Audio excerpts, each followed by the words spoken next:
ಬೆಳಕಿನ ಸಂಧ್ಯಾ ಸಮಯ ಅನುಭವ ಜ್ಞಾನಾಮೃತ ಹಿರಿತನದ ವಾಯೋಮಾನ ಬಾಳಿನ ನೆನಪಿನ ಕಥನ ಕಷ್ಟ ಸುಖ ನೋವು ನಲಿವು ವಿದ್ಯೆ ಬುದ್ಧಿ ಕಲಾತ್ಮಕ ಆರೋಗ್ಯವೇ ಬದುಕಿನ ಬೆಳಕು ತಂತ್ರ ಸ್ವತಂತ್ರ ವಿಜ್ಞಾನದಿ ತಿಳುಕು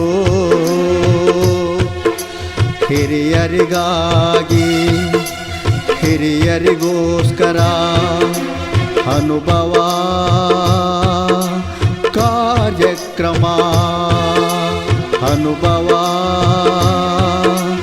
ಕಾರ್ಯಕ್ರಮ.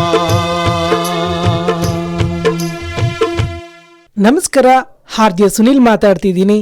ಹಿರಿಯ ನಾಗರಿಕರಿಗಾಗಿ ಹಿರಿಯ ನಾಗರಿಕರಿಗೋಸ್ಕರ ಪ್ರಸಾರವಾಗುತ್ತಿರುವಂತಹ ನವದೆಹಲಿಯ ವಿಜ್ಞಾನ ಪ್ರಸಾರ ಪ್ರಾಯೋಜಕತ್ವದ ಅನುಭವ ಕಾರ್ಯಕ್ರಮಕ್ಕೆ ಪ್ರೀತಿಯ ಕೇಳುಗರಿಗೆ ಕಾರ್ಯಕ್ರಮಕ್ಕೆ ಆತ್ಮದಿಂದ ಸ್ವಾಗತ ಸುಸ್ವಾಗತ. ಇವತ್ತಿನ ಕಾರ್ಯಕ್ರಮದಲ್ಲಿ ಹಿರಿಯರಾದಂತಹ ನಾಗೇಶ್ ಹೆಗ್ಡೆ ಅವರು ತನ್ನ ಕಾರ್ಯಕ್ರಮದಲ್ಲಿ ನಮ್ಮೊಂದಿಗಿದ್ದಾರೆ. ನಾಗೇಶ್ ಹೆಗ್ಡೆ ಅಂದ ಕೂಡಲೇ ಪ್ರತಿಯೊಬ್ಬರಿಗೂ ಸಹ ಅವರ ಕಣ್ಮುಂದೆ ಒಂದು ಪ್ರತಿಬಿಂಬ ಖಂಡಿತವಾಗ್ಲೂ ಕಂಡೇ ಕಾಣುತ್ತೆ. ಹಾಗೆ ಇವರು ಕನ್ನಡ ಪ್ರಮುಖ ಲೇಖಕರಲ್ಲೊಬ್ಬರು, ಶಿಕ್ಷಕರು, ಪರಿಸರವಾದಿ ಹಾಗೂ ಪತ್ರಕರ್ತರಾಗಿ ವಿಭಿನ್ನ ಪಾತ್ರಗಳನ್ನು ವಹಿಸಿದಂಥವರು. ಸುಧಾ ವಾರಪತ್ರಿಕೆಯ ಸಹಾಯಕ ಸಂಪಾದಕರಾಗಿದ್ದರು. ಕನ್ನಡದಲ್ಲಿ ವಿಜ್ಞಾನ ತಂತ್ರಜ್ಞಾನದ ಲೇಖನಗಳನ್ನು ಸಹ ಇವರು ಬರೆದಿದ್ದಾರೆ. ಹಲವಾರು ಲೇಖಕರಿಗೆ ಇವರು ಪ್ರಜಾವಾಣಿ, ಸುಧಾ ಪತ್ರಿಕೆಗಳಲ್ಲಿ ಅವಕಾಶ ನೀಡಿ ಪ್ರೋತ್ಸಾಹ ಸಹ ನೀಡಿದ್ದಾರೆ. ಅಕ್ಷರ ಪ್ರಕಾಶನ ಪ್ರಕಟಿಸಿದಂತಹ ಇವರ ಇರುವುದೊಂದೇ ಭೂಮಿ ಪುಸ್ತಕ ಕನ್ನಡದಲ್ಲಿ ಪರಿಸರ ವಿಜ್ಞಾನದ ಬಗ್ಗೆ ಮೂಡಿ ಬಂದಂತಹ ಮಹತ್ವದ ಕೃತಿಗಳಲ್ಲೊಂದಂತಲೇ ಹೇಳ್ಬೋದು. ಹಾಗೆ ಪ್ರತಿ ಬುಧವಾರ ವಿಜ್ಞಾನ ವಿಶೇಷ ಅಂಕಣವನ್ನು ಪ್ರಜಾವಾಣಿ ಪತ್ರಿಕೆಯಲ್ಲಿ ಇವರು ಬರೀತಿರ್ತಾರೆ. ಹಾಗೆ ಇವರ ವೃತ್ತಿ ಬಗ್ಗೆ ಹೇಳೋದಾದರೆ ಇವರು ಭೂವಿಜ್ಞಾನಿ ಸಹ ಆಗಿದ್ದರು, ಪರಿಸರದ ಲೇಖಕರಾಗಿದ್ದರು, ಸಂಶೋಧಕರಾಗಿ, ಪರಿಶೋಧಕರಾಗಿ, ಸಂಪಾದಕರಾಗಿ, ಉಪನ್ಯಾಸಕರಾಗಿ, ವಿಜ್ಞಾನ ಲೇಖಕರಾಗಿ ಸಾಕಷ್ಟೊಂದು ಹುದ್ದೆಗಳಲ್ಲಿ ಅವರು ಸಾಕಷ್ಟೊಂದು ಸೇವೆಯನ್ನು ಸಲ್ಲಿಸಿದ್ದಾರೆ. ತನ್ನ ಕಾರ್ಯಕ್ರಮದಲ್ಲಿ ಇವರನ್ನು ನಾನು ಮಾತಾಡಿಸ್ತಿದ್ದೀನಿ. ನಮಸ್ಕಾರ ಸರ್, ತಮಗೆ ಕಾರ್ಯಕ್ರಮಕ್ಕೆ ಆತ್ಮದಿಂದ ಸ್ವಾಗತ ಸುಸ್ವಾಗತ ಸರ್. ನಮಸ್ಕಾರ ಸುನೀಲ್ ಸರ್, ಇವತ್ತಿನ ಕಾರ್ಯಕ್ರಮದಲ್ಲಿ ನಾವು ನಿಮ್ಮನ್ನು ಮಾತಾಡಿಸ್ತಿದ್ದೀವಿ, ಯಾಕೆಂದ್ರೆ ಅದರಲ್ಲಿ ಪರಿಸರ ಮತ್ತು ಹಿರಿಯ ನಾಗರಿಕರ ಸಂಬಂಧಪಟ್ಟಾಗೆ ನಮ್ಮನ್ನು ನಾವು ಮಾತಾಡಿಸ್ತಿದ್ದೀವಿ ಸರ್. ಈ ಏನಪ್ಪ ಅಂತಂದರೆ ಪರಿಸರ ಮಾಲಿನ್ಯ ಹಿರಿಯ ನಾಗರಿಕರ ಆರೋಗ್ಯಕ್ಕೆ ಹೇಗೆ ಹಾನಿ ಉಂಟು ಮಾಡುತ್ತೆ ಅಂತೇಳಿ ಈ ಒಂದು ವಿಷಯದ ಬಗ್ಗೆ ನಾವು ಮಾತಾಡ್ತಿದ್ದೀವಿ ಸರ್. ಹಿರಿಯ ನಾಗರಿಕರಿಗೆ ಪರಿಸರ ಎಷ್ಟು ಮುಖ್ಯ ಆಗುತ್ತೆ, ಇದ್ರ ಬಗ್ಗೆ ತಾವು ಏನು ಹೇಳ್ತೀರಾ ಸರ್? ಪರಿಸರ ಅನ್ನೋದು ಎಲ್ಲರಿಗೂ ಮುಖ್ಯನೇ. ಪುಟ್ಟ ಮಗುವಿನಿಂದ ಹಿಡಿದು ಯುವತಿಯರಿಂದ ಹಿಡಿದು ಹಿರಿಯ ನಾಗರಿಕರಿಗೂ ಎಲ್ಲರಿಗೂ ಅಷ್ಟೇ, ಎಲ್ಲ ಜೀವಿಗಳಿಗೂ ತನ್ನ ಸುತ್ತಲಿನ ಪರಿಸರ ಬದುಕಿಗೆ ಪೂರಕ ಆಗಿರ್ಬೇಕು ಅಂತ ಹೇಳ್ತೀವಿ ನಾವು. Yes sir. ಹಿರಿಯ ನಾಗರಿಕರಿಗೆ ಈ ಪರಿಸರ ಇನ್ನಷ್ಟು ಕಾಣಬಹುದು. ಯುವತಿಯರಿದ್ದಾಗ ತಾರುಣ್ಯದಲ್ಲಿ ನಾವು ಎಲ್ಲೋ ಕುಣಿತೀವಿ, ಎಲ್ಲೋ ಕುಡಿತೀವಿ, ಎತ್ಕೊಂಡು ಜಂಪ್ ಮಾಡ್ತೀವಿ, ಯಾವುದೋ ಏನೇ ಸವಾಲುಗಳನ್ನ ಎದುರಿಸಿ ಗೆದ್ದು ಬರ್ತೀವಿ. ಆದ್ರೆ ವಯಸ್ಸಾಗ್ತಾ ಹೋದಾಗೆ ಸಾಮಾನ್ಯ ಪರಿಸರವು ಕೂಡ ಅವರಿಗೆ ಅಸಹನೀಯ ಆಗ್ಬೋದು. ಅದರಲ್ಲೂ ವಿಶೇಷವಾಗಿ ಪರಿಸರ ಅಷ್ಟೇನು ಸಮಂಜಸ ಇಲ್ಲದೆ ಇದ್ರೆ, ಅದು ವಿಷಕಾರಿಯಾಗಿದ್ರೆ, ಅದು ಬದುಕಿಗೆ ಸಹಕಾರಿ ಇದ್ರೆ ಹಿರಿಯ ನಾಗರಿಕರಿಗೆ ಅದರಿಂದ ತೊಂದರೆ ಖಂಡಿತ ಬರುತ್ತೆ. ಈಗ ಮಲಿನ ಗಾಳಿ ಅಂತ ಹೇಳ್ತೀವಿ ನಾವು. ಆದ್ರೆ ವಿಶೇಷವಾಗಿ ಹಿರಿಯ ನಾಗರಿಕರಿಗೆ ಅವರ ಶ್ವಾಸಕೋಶಗಳು ಸಾಕಷ್ಟು ಧ್ವನಿ ಆಗಿರೋದ್ರಿಂದ, ಸಾಕಷ್ಟು ಶೀಘ್ರವಾಗಿ ಬೇರೆ ಕಡೆ ಹೋಗಕ್ ಆಗದೆ ಇರೋದ್ರಿಂದ, ಅವ್ರು ಇದ್ದಲ್ಲೇನೆ ಗಾಳಿ ಮಾಲಿನ್ಯ ಜಾಸ್ತಿ ಇದ್ರೆ ಅವ್ರಿಗೆ ತೊಂದರೆ ಆಗತ್ತೆ. ಸೊ ನಿಮ್ಮಂತ ಯುವಕರು ಎಲ್ಲೋ ತುಂಬಾ ಹೊಗೆ ಇದೆ ಅಂದ್ರೆ ಸರಂತ ನೀವು ಸೈಕಲ್ ಹತ್ತಿ ಗಾಡಿ ಹತ್ತಿ ದೂರ ಹೋಗ್ಬೋದು. ಆದ್ರೆ ಹಿರಿಯ ನಾಗರಿಕರಿಗೆ ತ್ವರಿತವಾಗಿ ದೂರ ಹೋಗ್ಬೇಕು ಅನ್ನುವಂತ ಚೈತನ್ಯ ಕೂಡ ಅಷ್ಟು ಇರೋದಿಲ್ಲ. ಉಳಿದೆಲ್ಲ ಇಂದ್ರಿಯಗಳು ಸಾಕಷ್ಟು ಸವಕಳಿ ಆಗಿರ್ತವೆ. ಎಷ್ಟು ಸರ್ ಅವ್ರಿಗೆ ಗೊತ್ತೂ ಆಗೋದಿಲ್ಲ. ತಾವು ಕಣ್ಣು ಅಷ್ಟು ಕೆಲವು ಸಲ ಮಂಜಾಗಿರ್ಬೋದು, ವಾಸನೆ ಹಿಡಿಯುವ ಶಕ್ತಿ ಗೊತ್ತಿಲ್ಲದೆ ಇರ್ಬೋದು, ದುರ್ವಾಸನೆ ಅವರಿಗೆ ತಕ್ಷಣ ಗೊತ್ತಾಗದೆ ಇರ್ಬೋದು. ಆದರೆ ಅವರ ದೇಹಕ್ಕೆ ಅಂತ ಗಾಳಿಯಲ್ಲಿರುವ ಎಲ್ಲ ಮಲಿನ ಕಣಗಳು ಹೋಗಿರ್ತವೆ. ಆದ್ದರಿಂದ ಅವರಿಗೆ ಇತರ ವಯಸ್ಸಿನವರಿಗಿಂತ ಹಿರಿಯ ನಾಗರಿಕರಿಗೆ ಪರಿಸರ ತುಂಬಾ ಚೊಕ್ಕಟಾಗಿರ್ಬೇಕಾಗಿದ್ದು, ಶುಭ್ರ ಆಗಿರ್ಬೇಕಾದ್ದು ಅನಿವಾರ್ಯ, ಅವರ ಬದುಕಿಗೆ ಅಗತ್ಯ ಕೂಡ.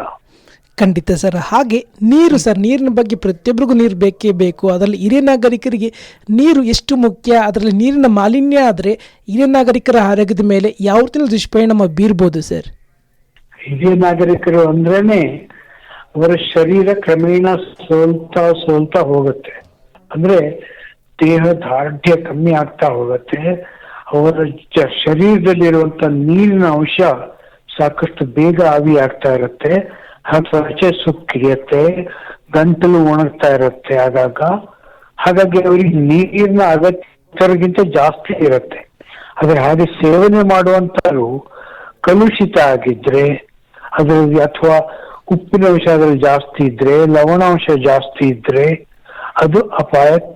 ಅದು ಅವರ ದೇಹದ ಜೀರ್ಣಶಕ್ತಿಯ ಮೇಲೆ ಪ್ರಭಾವ ಬೀರುತ್ತೆ.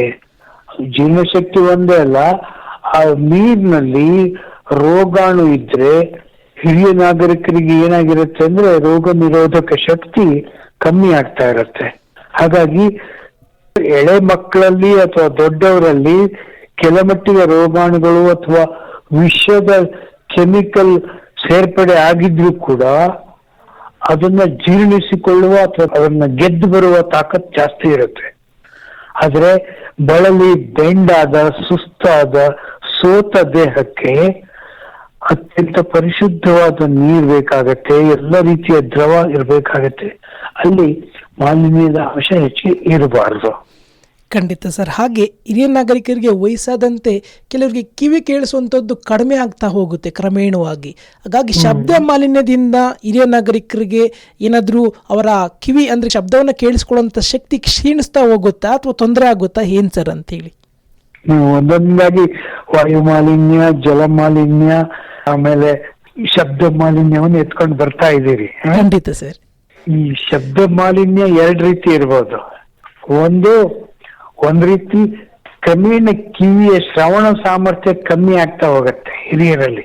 ಅದು ಒಂದ್ ರೀತಿಯಿಂದ ಒಳ್ಳೇದು ಅಂತ ಹೇಳ್ಬೋದು. ಯಾಕಂದ್ರೆ ನಾವು ಸುತ್ತಲಿನ ಪರಿಸರದಲ್ಲಿ ದಿನಕ್ಕೆ ನಾವು ಶಬ್ದ ಮಾಲಿನ್ಯ ಜಾಸ್ತಿ ಆಗೋದನ್ನ ಕೇಳ್ತಾ ಇದ್ದೀವಿ. ಅಥವಾ ಬೋರ್ವೆಲ್ ಆಗ್ಬೋದು, ಇಟ್ಲಿ ಗಿರಣಿಲಿ, ಅಥವಾ ವಾಹನಗಳು, ಆಮೇಲೆ ವಾಹನಗಳ ಹಾರ್ನ್ಗಳು, ಆಮೇಲೆ ಈಗಿನ ಯುವಕರು ಎಳೆಯರಿಗೆ ಜೋರಾಗಿ ಸ್ಪೀಕರ್ ನಲ್ಲಿ ಹಾಕೊಂಡು ಗಾಡಿ ಓಡಿಸೋದು ಅಥವಾ ಮನೆ ಒಳಗೆ ಸಂಗೀತ ಜೋರಾಗಿ ಹಾಕೊಳ್ಳೋದು, ಅವೆಲ್ಲವೂ ಕೂಡ ಸ್ವಲ್ಪ ಕಷ್ಟ ಆಗತ್ತೆ ಹಿರಿಯರಿಗೆ. ಅದು ಹಾಗಾಗಿ ಶ್ರವಣ ಶಕ್ತಿ ಕುಂದುತ್ತಾ ಇದ್ರೆ ನೀವು ಅದು ಹಿರಿಯರ ಪಾಲಿಗೆ ಬ್ಲೆಸ್ಸಿಂಗ್. ಅದು ವರ ರೂಪದ ಕಿವಿ ತೀರಾ ಸೂಕ್ಷ್ಮವಾಗಿರ್ಬೇಕಾದ್ದು ತುಂಬಾ ಅಗತ್ಯ ಇರುತ್ತೆ. ರಸ್ತೆ ದಾಟಬೇಕಾದ್ರೆ ಹಾರ್ನ್ ಸದ್ದು ಕೇಳದೆ ಇರ್ಬೋದು, ಎಷ್ಟು ಸಾರಿ ಪ್ರಾಣಿಗಳ ಹತ್ರ ಬರ್ತಾ ಇರ್ಬೇಕಾದ್ರೆ ಏನು ಸದ್ದು ಕಾಣದೇ ಇರ್ಬೋದು, ಅಥವಾ ಬಕೆಟ್ ನೀರು ಸುರಿತಾ ಇದ್ರೆ ಅದು ನೀರು ಓವರ್ಫ್ಲೋ ಆಗುವಷ್ಟು ಅದನ್ನ ಅರ್ಥ ಮಾಡಿಕೊಂಡು ನಾವು ದಿನನಿತ್ಯದ ವ್ಯವಹಾರ ಮಾಡ್ಬೇಕಾಗತ್ತೆ. ಹಾಗಾಗಿ ಕಿವಿಯ ಸಾಮರ್ಥ್ಯ ಇತರರಿಗಿಂತ ಹೆಚ್ಚಿಗೆ ಚುರುಕಾಗಿರ್ಬೇಕಾದ್ದು ಹಿರಿಯ ನಾಗರಿಕರಿಗೆ ಅಗತ್ಯ ಇರುತ್ತೆ. ಅದೇ ರೀತಿ ಶಬ್ದ ಮಾಲಿನ್ಯ ಹೆಚ್ಚಾದ್ರೆ ಕಿವಿಯ ತಮತೆಯ ಗ್ರಹಣ ಸಾಮರ್ಥ್ಯ ಕೂಡ ಕುಂದುತ್ತಾ ಹೋಗತ್ತೆ. ಹಾಗಾಗಿ ತೀರ ಜಾಸ್ತಿ ಗದ್ದಲ ಇದ್ದಲ್ಲಿ ಹಿರಿಯರಿಗೆ ಕಷ್ಟ ಆಗತ್ತೆ ಅಲ್ಲಿ ಹೋಗೋದು.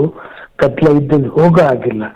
ನೋಡಿ ಎಂತ ಪರಿಸ್ಥಿತಿ ನಾವು ತಂದಿಟ್ಟಿದೀವಿ ಅಂದ್ರೆ, ಹಿರಿಯರಿಗೆ ಅವರು ಹೊಗೆ, ಗಾಳಿ, ವಾಯು ಸಂಚಾರಕ್ಕೆ ಹೋಗ್ಬೇಕು.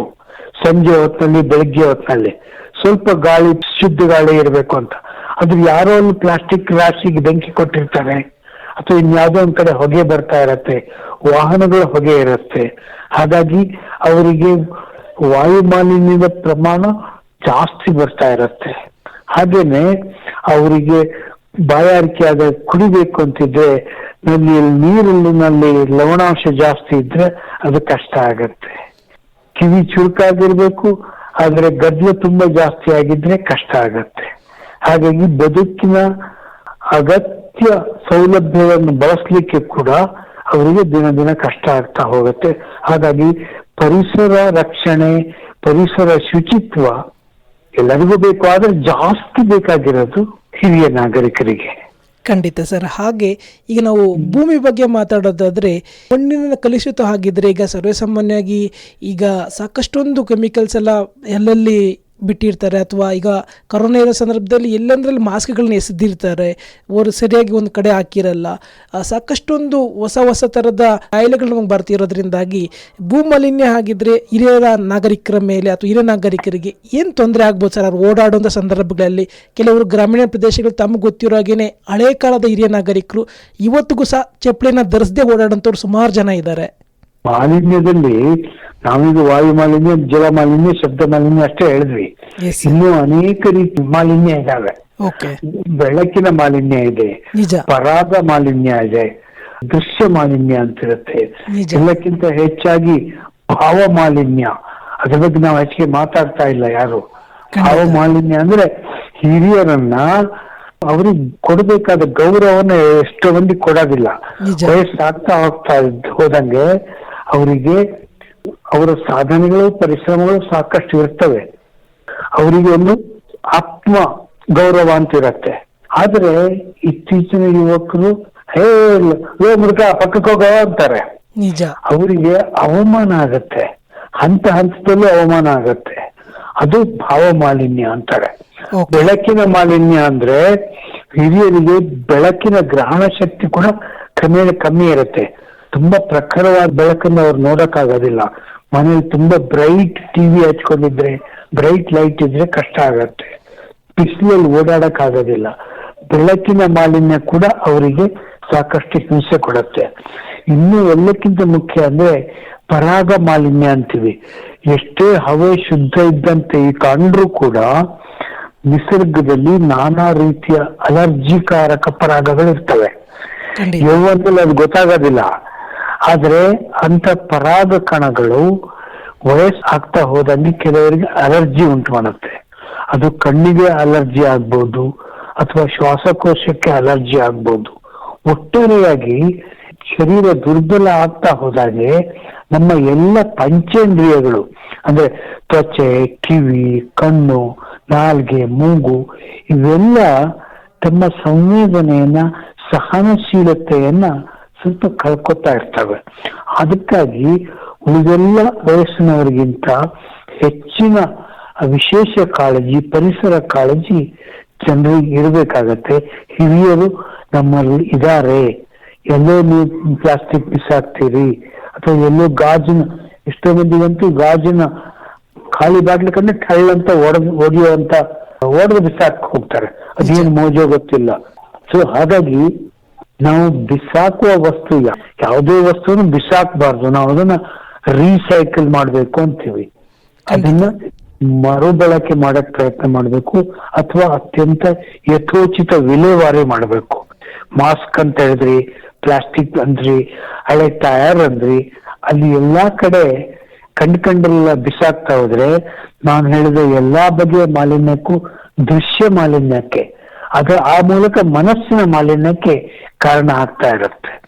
ರಸ್ತೆಯಲ್ಲಿ ಓಡಾಡ್ತಾ ಇದ್ದವರು, ತುಂಬಾ ಜಾಸ್ತಿ ಸಂಚಾರ ಮಾಡೋರು, ಉದಾಹರಣೆಗೆ ಆಟೋ ರಿಕ್ಷಾ ಚಾಲಕರು ನಮ್ಮಲ್ಲಿ ಯಾಕೆ ಪದೇ ಕೋಪ ಮಾಡ್ಕೊತಾ ಇರ್ತಾರೆ, ಅವ್ರಿಗೆ ನಗೋಕೆ ಬರೋದಿಲ್ವಲ್ಲ ಅಂತ ಹೇಳ್ತೀವಲ್ಲ.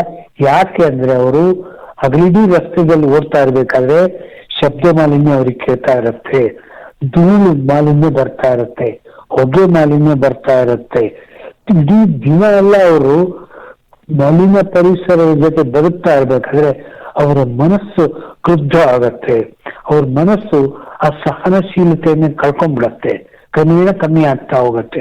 ಹಾಗಾಗಿ ಅವ್ರು ಎಲ್ಲರ ಮೇಲೂ ರೇಗಾಡ್ತಾ ಇರ್ತಾರೆ. ಹಾಗೇನೆ ಹಿರಿಯ ನಾಗರಿಕರಿಗೂ ಕೂಡ ಎಷ್ಟೋ ಸಾರಿ ಇಡೀ ಪ್ರಪಂಚ ದಿನಕ್ಕೆ ಹೋದಾಗೆ ವಿಜ್ಞಾನ ತಂತ್ರಜ್ಞಾನ ಸುಧಾರಿಸ್ತಾ ಹೋದಾಗೆಲ್ಲ ನಾವು ಇನ್ನೂ ಚೊಕ್ಕಟ ಇರಬೇಕಾಗಿತ್ತು, ಇನ್ನು ಮಾಲಿನ್ಯವನ್ನು ಸಾಕಷ್ಟು ಕಮ್ಮಿ ಮಾಡ್ಬೇಕಾಗಿತ್ತು. ಬದುಕಿನ ಸಕಲ ಸೌಲಭ್ಯಗಳನ್ನ ನಾವು ಯಶಸ್ವಿಯಾಗಿ ಬೇರೆ ಬೇರೆ ದೇಶದಲ್ಲಿ ಹೇಗೆ ಒಂದು ನಗರದ ಮಧ್ಯೆ ನದಿ ಹೋಗ್ತಾ ಇದ್ರು ಕೂಡ ಅತ್ಯಂತ ಪಾರದರ್ಶಕ ಶುದ್ಧ ನದಿ ಇರುತ್ತೆ.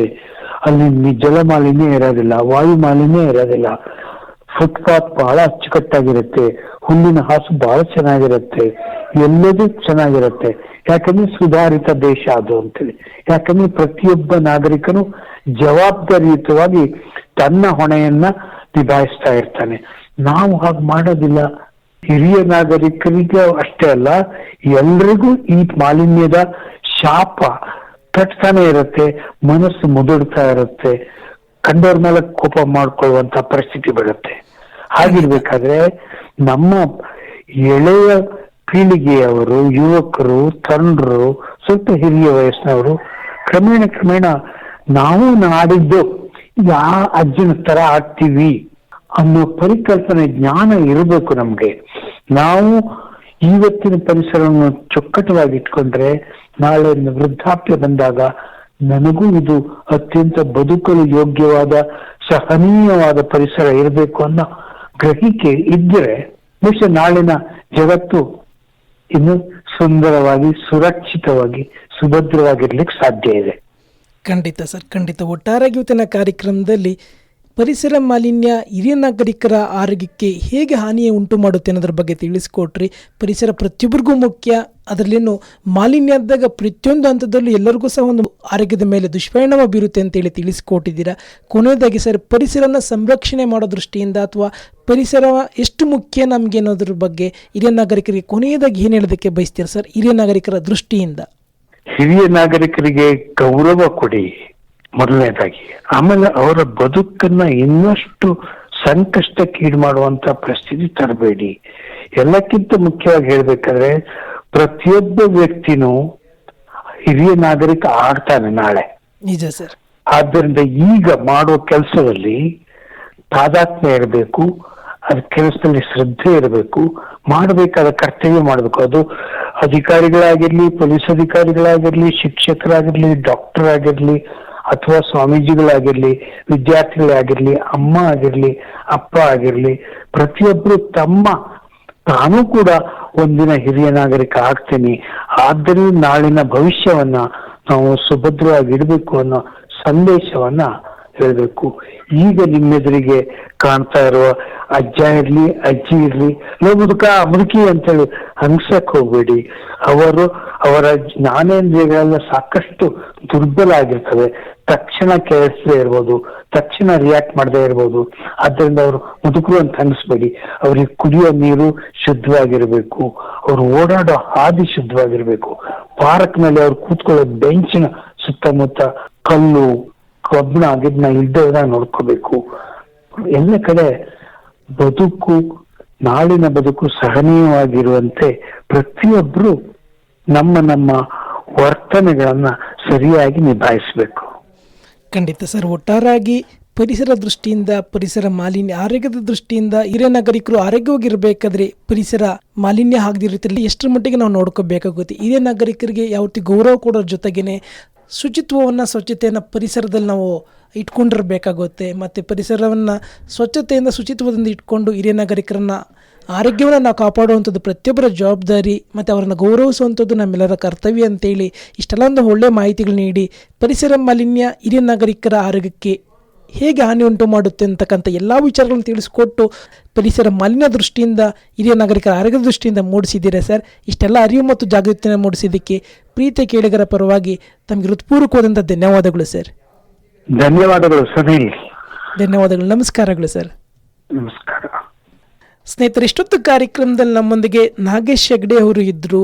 ಇವರು ಭೂವಿಜ್ಞಾನಿ, ಪರಿಸರ ಲೇಖಕ, ಪತ್ರಕರ್ತ, ಸಂಶೋಧಕ, ಪರಿಶೋಧಕ, ಅಂಕಣಕಾರ, ವಿಜ್ಞಾನ ಲೇಖಕ, ಸಂಪಾದಕರು, ಉಪನ್ಯಾಸಕರಾದಂತಹ ನಾಗೇಶ್ ಹೆಗ್ಡೆ ಸರ್ ಅವರು ಇಷ್ಟೊತ್ತು ಕಾರ್ಯಕ್ರಮದಲ್ಲಿ ನಮ್ಮೊಂದಿಗೆ ಇದ್ದರು. ಇವರು ಕನ್ನಡದ ಪ್ರಮುಖ ಲೇಖಕರಲ್ಲೊಬ್ಬರು, ಶಿಕ್ಷಕರು, ಪರಿಸರವಾದಿ ಹಾಗೂ ಪತ್ರಕರ್ತರಾಗಿ ವಿಭಿನ್ನ ಪಾತ್ರಗಳನ್ನು ನಿರ್ವಹಿಸಿದಂಥವರು.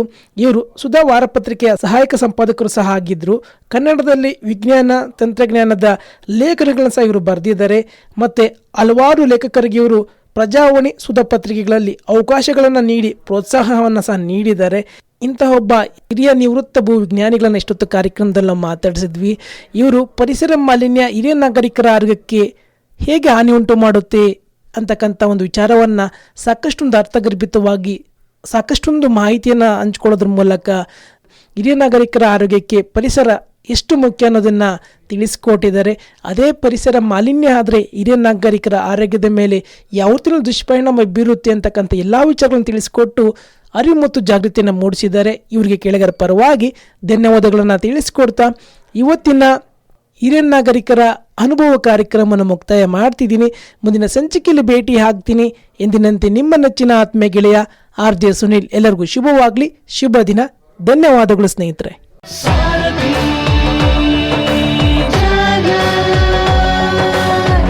ನೀವು ಕೇಳ್ತಾ ಇದ್ದೀರಾ ಸಾರಥಿ ಝಲಕ್ 90.4 FM. ಕೇಳ್ರಪ್ಪೋ ಕೇಳ್ರಿ.